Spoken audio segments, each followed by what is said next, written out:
Salut l'équipe, je vous fais enfin la présentation de la fameuse RS Factory 125 dont on vous fait la promo là depuis quelques jours. J'ai fait un premier essai, les premières impressions, je trouvais que la partie c'était quelque chose de très stable par rapport au tarif. Donc tous les commentaires que je vais vous donner sont vraiment en rapport avec le prix qu'on paye la moto. On est sur une machine à 1400 €, enfin un peu moins même, donc 1400 € même vous avez le casque à ce prix là. Donc on est quand même sur un truc très abordable, c'est le prix d'un bon VTT, et encore un VTT de base. Qu'est-ce que je peux dire au niveau, alors moi les moins, on va commencer par les moins. L'accélération, c'est pas un avion de chasse, tout le fait que j'ai envie de tester le 140 ou le 160 pour pouvoir comparer les deux et le partager. Donc l'accélération, la fourche quand vraiment on y met la fièvre, mais bon, après c'est pas une moto, une machine de guerre, donc normalement on n'y met pas la fièvre à ce point là.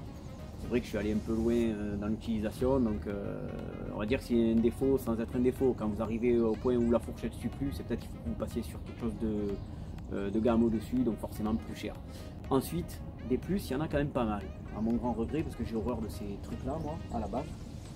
Mais là, je dois avouer que la partie cycle, elle est terrible. Le freinage, il en fait partie, mais franchement, il a souligné parce qu'il est largement à la hauteur de la machine. D'autant que le frein moteur qui est énorme, ben, il compense l'éventuel manque de freinage s'il devait y en avoir, et puis en plus il rend la conduite et le pilotage de la machine encore plus facile, quoi. On coupe, on tombe une vitesse et presque on s'arrête. Donc pour les débutants, entre guillemets les gamins, ou quelqu'un qui est vraiment un novice, ça va être un gros plus. La hauteur, c'est pas très haut, c'est pas très encombrant, c'est pas très lourd. La garde au sol, elle est super par rapport à la morphologie de la moto, quoi. On a une garde au sol assez haute, et puis en plus on a un centre de gravité très bas, ce qui fait que pour les points d'équilibre c'est impeccable, pour la relever si elle tombe c'est pas mal, et puis voilà, j'ai trouvé qu'elle était très au point au niveau apprentissage wheeling. Donc je pense que les personnes qui veulent se mettre à commencer à lever la roue avant, c'est quand même sympa parce que ça ouate en bas, en haut il n'y a que dalle, mais ça ouate en bas, donc du coup ça lève facilement. C'est facilement gérable de par le fait qu'il y a on peut couper et du coup revenir sans avoir à travailler le frein arrière. Donc on évite de se casser la gueule à grande vitesse et c'est quand même pas mal à ce niveau là. Dans le technique, tout ce qui est petit virolo en colline, entre les arbres, les trucs comme ça, franchement c'est un BMX le machin. Vous devez le voir d'ailleurs, j'ai fait ce commentaire sur le chemin que je prends en règle générale pour essayer les petites machines là. Je passe toujours au même endroit. Et puis c'est le commentaire que j'ai fait, franchement ça revient à chaque fois que vous avez un côté technique, on se rend compte qu'on est sur un petit vélo, quoi. Voilà, et puis ça s'adresse, à mon avis, ça s'adresse soit à un débutant, soit à quelqu'un qui veut suivre un mec qui taquine et puis qui veut balader dans ses traces. Et franchement il ne sera pas forcément ridicule et il ne mettra pas les autres non plus à l'attendre. Soit un papa qui veut suivre un minot, avec un petit budget et une moto neuve. Éventuellement pareil pour maman, quoi, si elle veut suivre papa, et puis voilà, c'est la moto secondaire idéale.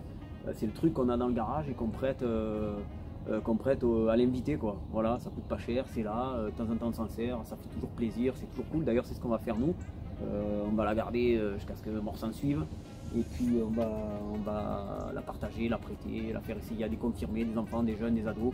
Voilà, on va vraiment pousser le truc, et puis derrière on lui mettra la fièvre qu'elle mérite pour voir jusqu'à où ça va tenir. Ah ouais, il y a un défaut, le filtre à air là, qui est énorme et qui en fait touche régulièrement au genou. Et quand on descend et quand on monte de la bécane, si on a des bottes, je pense, enfin moi j'en ai pas, mais je me rends compte que c'est le cas. Je pense qu'il faut en prévoir plusieurs, parce que c'est certain qu'on l'arrache au bout de 3-4 sorties, il dégage. Sinon voilà. On va faire le tour de la machine, comme ça je vous la présente. Alors là voilà, RS Factory 125 grande roue, donc voilà la bestiole. Bon, elle a déjà servi, on l'avait neuve il y a 2 jours, mais évidemment on y a commencé à y mettre un petit peu la fièvre. Voilà, donc ce filtre à air là qui est, voilà, on voit qu'il est un peu, comment dire, un peu important, voilà. Bon, c'est pas terrible à ce niveau là, ça aurait pu être placé différemment, mais bon après on va pas non plus chipoter sur des détails comme ça. L'équipe plastique apparemment ça serait du comment ça s'appelle, du merde, du KTM. du 85 KTM. Alors ça c'est à confirmer, on m'a dit ça, c'est à confirmer. Petit graisseur de colonne, là. Il y a certaines grandes qui l'ont pas, c'est pas con. Voilà, donc après bon ben on fait un petit tour. Alors je peux pas vous donner les marques de tout ce qui est freinage et compagnie, parce que là on est clairement sur du chinois, il n'y a que dalle. Là c'est sûr qu'on est loin du Brembo, du Öhlins, du WP, et puis autre marque un peu cool quoi. Mais voilà, on reste quand même sur un truc pas trop mal. Je sais que la 140, elle a un réglage amortisseur supplémentaire. C'est peut-être pas mal, mais là pour le coup, j'ai pas senti l'amortisseur arrière en défaut à l'utilisation. Voilà, donc c'est quand même pas mal foutu. Pour le tarif, moi je pense clairement que ça s'adresse vraiment à des jeunes de, je dirais de 14 ans quoi, et puis voilà, ça nécessitera forcément un petit entretien, ça c'est sûr. Donc là moi je vais lui mettre la fièvre, et puis derrière on y fera une vidange, voir s'il y a de la limaille. Enfin on va aller vraiment jusqu'au bout quoi. J'ai trouvé aussi que le sélecteur était un peu éloigné là. Alors moi j'ai des petits pieds, je les entends là, les rageux là. Mais quand même. Alors soit faut la conduire avec des bottes, mais bon c'est pas une bécane qu'on conduit avec des bottes quoi. Voilà, c'est vraiment un jouet. Mais je sais pas, voilà, je l'ai trouvé un peu loin.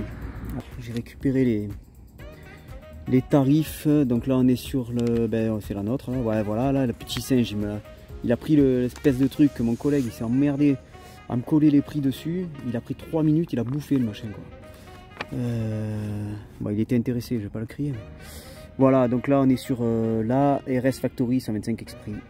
C'est celle-ci, voilà, c'est celle qu'on a. Donc là, comme vous voyez, apparemment, en petite roue, on est à 1299 balles. Et en grande roue, 1359. Voilà, il va sortir derrière les supermotes, donc petite taille, grande taille. Enfin bref, il y a franchement, il y a tout quoi. Hein. Voilà, il y a les petites en 90 cross, il y a une bonne petite gamme. Voilà, donc on va se pencher là-dessus. Et puis on reviendra vers vous faire un topo général.